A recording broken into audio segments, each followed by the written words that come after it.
you have, you can go scoot from heel position or side position.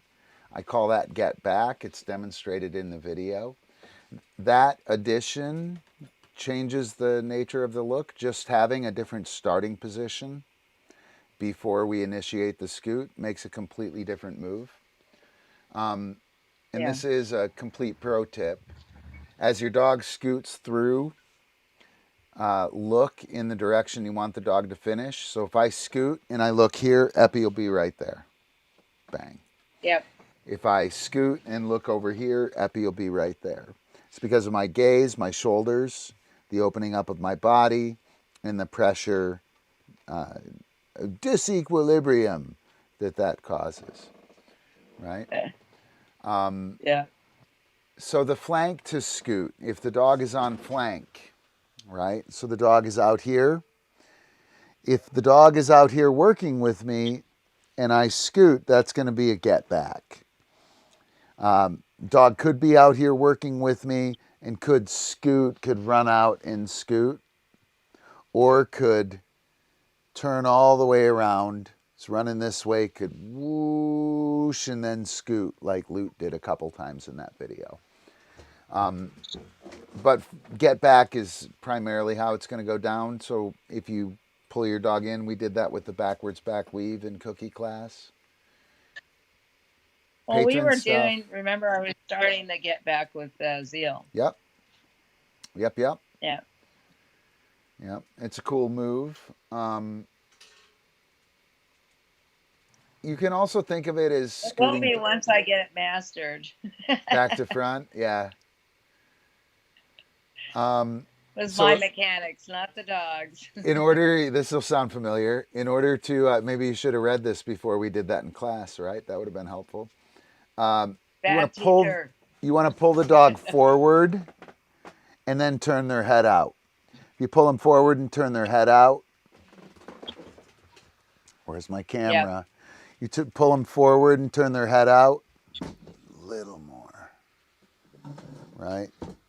Forward and turn their head out, then they're lined up to back up between your legs. And forward and turn the head out would be flat work. Dog is too far, dog is turning away from the handler. That is flat work. In and out. If the dog is going this way, right, in relation to me, right, they're on the clockwise flank. If they turn clockwise, that's in. If they're on the clockwise flank and they turn counterclock, that's out. So out would be in the opposite direction that they're moving. In and out is a really simple way to think of things. A rear cross is out. A front cross is in. Yeah. Right? If you were my dog and you were lined up here, right? So you're lined.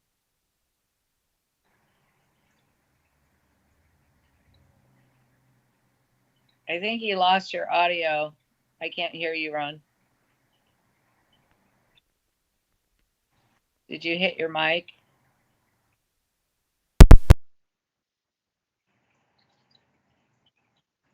Not yet.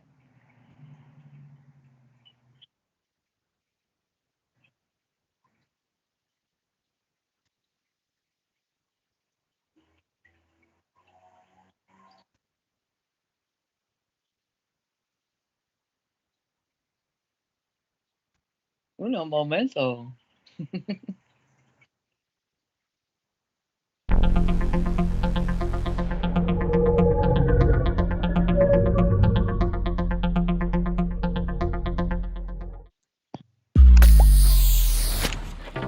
Awesome. So this time, what I'm going to do rebound to a front side stall. A front side stall means he's going to catch the disc as he's jumping on my back. So the catch of the disc will happen while he's doing the back stall. Right? So I'm going to do rebound, and he's going to catch it. Right, Eppie? You're going to catch it? Yeah. He's going to catch it. And I'm going to cue stall. and then I'm going to throw the stall and set up my obstacle that he's going to stall on. Top is a linear vault. Rebound is a flipping vault. Stall means jump up on the obstacle and stay there. Okay, so I'm going to say rebound, show him where it's going to be. Boom. Stall. Oh, did you get up there? Yeah. Off. Yes, good. Good man. So that was a good try. He missed the stall. He caught the disc. He landed on me and fell off. He immediately returns to that stall position because he has to be cued off in order to make next happen. So that's his understanding of a stall, that in order for anything to score or do anything after the stall has been cued, he must finish that behavior by being released. Rebound. Stall. Yes. Oh, what happened? So he's running around right now. I'm still.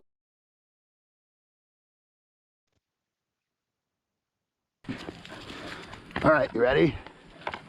By the way, this is a nasty trick. The sequences that I'm working, you can check them out on Instagram. I just posted them today, so you can see what's being worked. See that after the fact. Bound. Check 2. Stall. Check. Am I here? Off.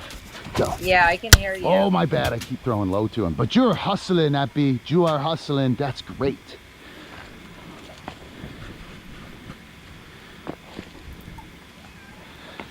Am I here? Yeah, it's a nasty. So, and I wanted to do something like that was real structured, so you could hear. Essentially, what I'm doing is I'm marking the success. Ooh, here we are with that marking stuff, Amber. With the cue of the next one. So I'm cueing stall while he's in the air. Right? And so what's going to happen while he's in the air for the rebound, he's going to land the rebound. Oh, I have a shit ton of extra audio sound here. What's up with that? In order to do the stall.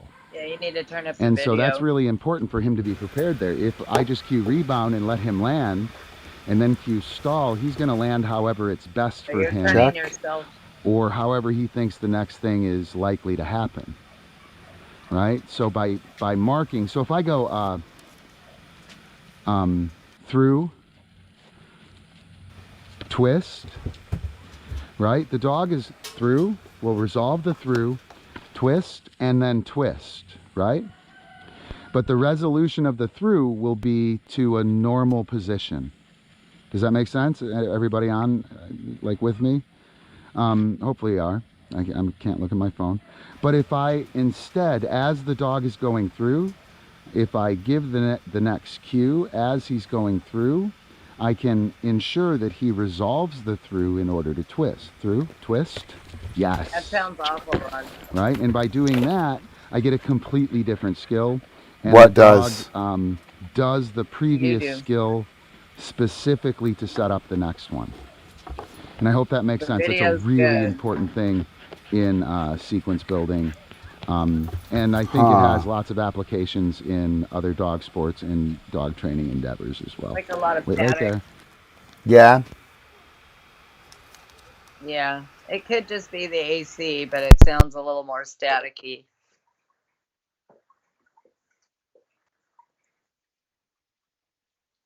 Now I can't hear you at all.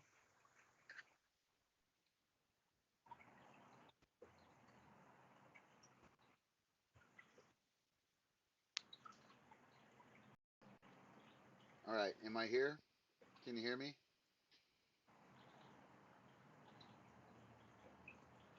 Amber, can you hear me? Boom, split screen. Magic fingers. No, I can't hear you though. Hang on. I still can't hear you. My microphone, apparently 5 hours is too long. I can't hear you. Where's my audio? Can you hear me? Sound level. Thumbs up. I just can't hear you. If you can hear me.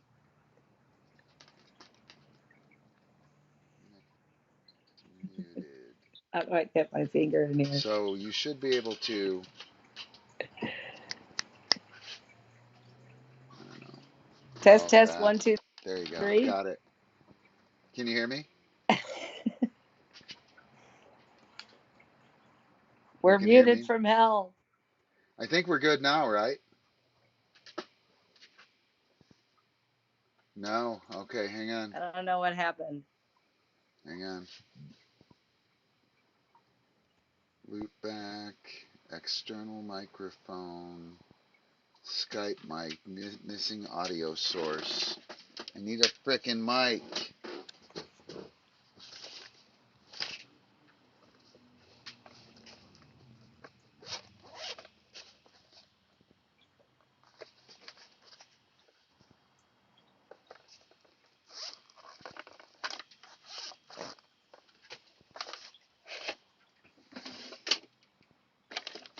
Yes.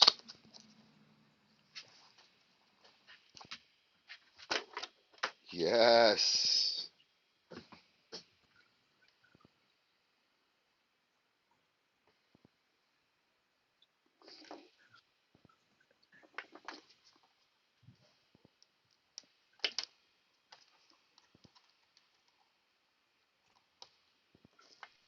Check 2. How's this? I can hear you. Can you hear me? How's that? Anybody? Does it sound like shit? No. No? Sounds okay? Yeah. I'm not wireless, though. Yes. Well, I'm bummed that my Sennheiser didn't work. Sorry, I didn't plan on that. Can you hear me? All right, and I should be able to hear you now? Can you hear me? Test No. 1, 2, 3. I can't. Of course not. One sec, I got it now. Can you hear me?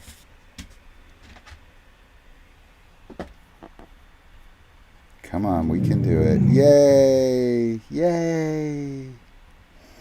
All right. Yay. All right, so I think, Amber, we're going to wrap this up. Thanks a bunch for hanging out with me, going through that. It was super fun. Yeah, definitely, and anything to help. So Yeah. Cool. And so we'll see you tomorrow. Cool in to be able to give back. Right? Yeah. Right? So we're going to hook up tomorrow in cookie class, right? Yep. Gonna Yep. try out the inflated ball. Oh, overinflated ball. Go Zephyr. Good luck, handsome. Good luck. Probably just bounce right off. Right? What? This isn't the squishy and uninflated one. What the hell? Boing. Right? Ferris Bueller day off. Right? Over the fence. Exactly. All right. All right. Well, super cool. I'm going to play the Kitty Jam to close the show. So, the Kitty Jam is April and Kiva from 2009, 2010, maybe. And the cat that's in there is Laverne. She's a pretty famous stunt kitty. She's super awesome. Yeah, So, cool. yeah, I'll go ahead and play that, and we'll see all of you guys. Thanks a bunch for watching. Hook up with us on Patreon. Do it. We're doing cool stuff. We're having fun. We meet for class Tuesday. And Friday, and we do a Wednesday afternoon cookie class. That's patreon.com/pvibe. Yeah, it's awesome. We're having a lot of fun, getting a lot of good work done. So let's watch Laverne. Thanks again, Amber. We'll talk to you soon. Everybody, thanks a bunch. Hope you dug the show. Let's do it. Come on. Come on. You can do it. You can do it. Yes. Top. Karam. Good cat.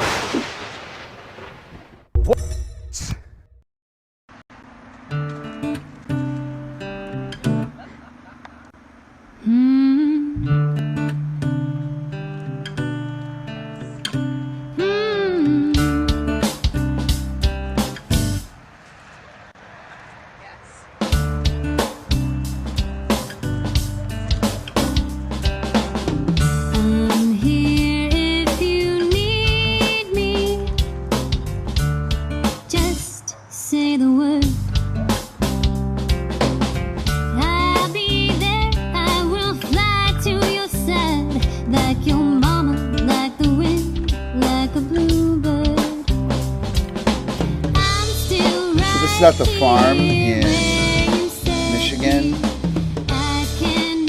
back in 2009, 2010. That's a very young Cuba.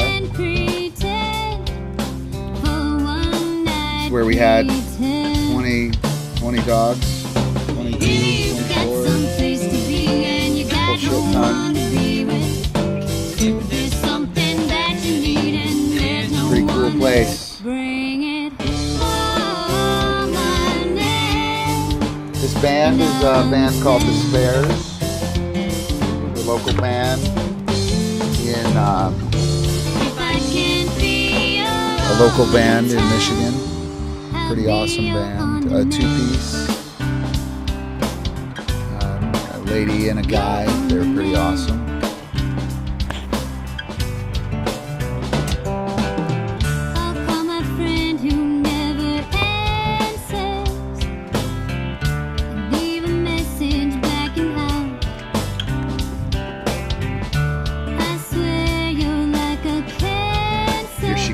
You're a sickness and a savage. That savage animal. It's so hard to be alone. Savage. You still make me feel good. And don't my arms feel nice just then? Don't my arms feel nice? You've got some place to be. Wow, Kiva was really young. See how alive he is with April.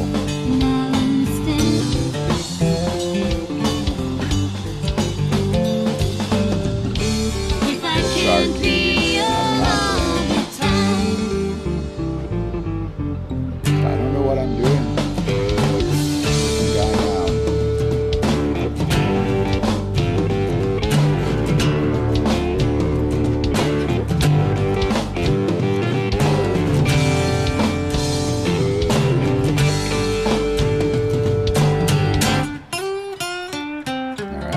Go. As soon as Laverne leaves. There's something that you need and there's no one to bring it. Call my name and I'll understand. If I can't be yours all the time, I'll be your on-demand. You're on demand. You're on demand.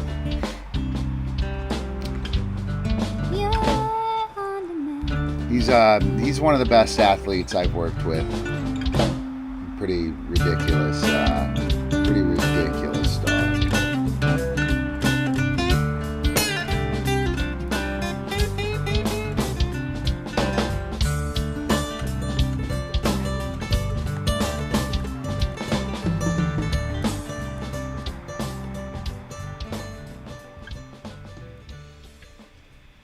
What's next? Oh, there she is. There she is.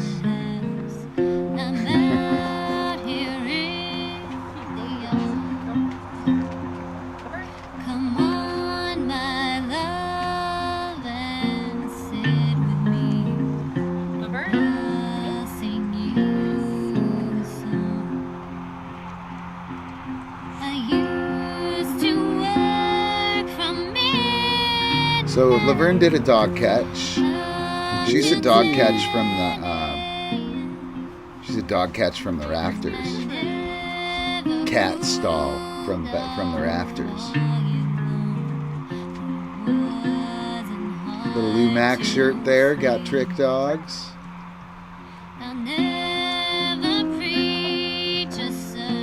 There's her dog catch. Yeah, go for it.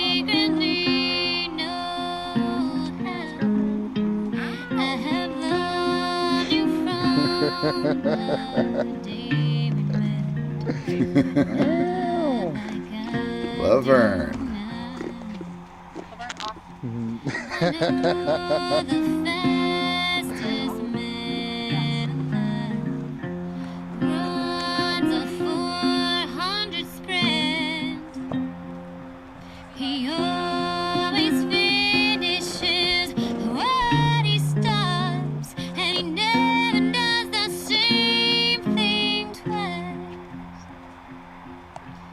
See the sunset Yeah, Laverne is a total badass.